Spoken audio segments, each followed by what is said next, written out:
Wayne with you. Well, the fruit is ripening. It'll be golden.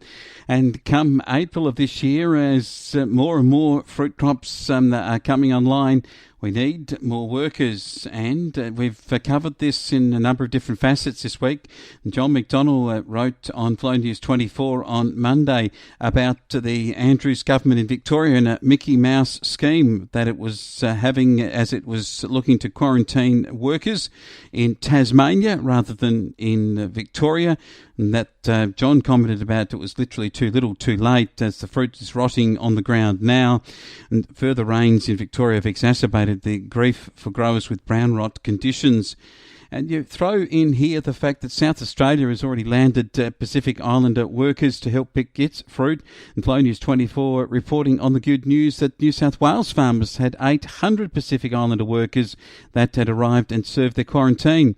And to the credit of the South Australian industry, they've got ready for the citrus harvest, but you have to spare a thought for our Victorian growers who really are facing some real issues with the government's inaction on this particular topic. And to have a look at just how this has worked for South Australia, 98 workers have come in from Vanuatu in January.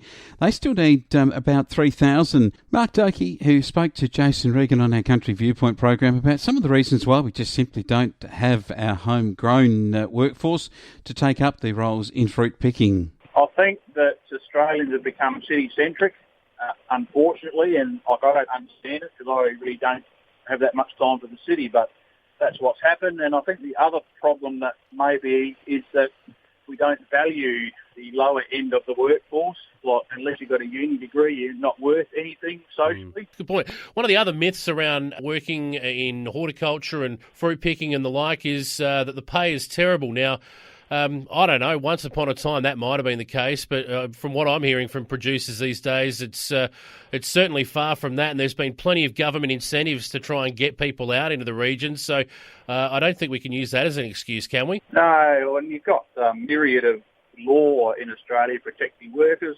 Of course you're going to have a rogue operator, but there's ample laws protecting workers, and at this point in time, the last thing that we want to do out here is rip off a worker because we actually need them. So I don't think there's too much freedom in any of that. The reality is we can't get enough Aussies out to pick fruit. There's fruit there ready to be picked. Normally, without COVID in our lives, we would have backpackers, Pacific Island workers coming in, working their backsides off for the harvest period and then heading back home with a wallet full of cash. Through this COVID period, it's been a little tricky to get them in. We know the federal government has made some sort of concessions along the way to try and get these guys pre-vetted from Pacific Islands and ready to go.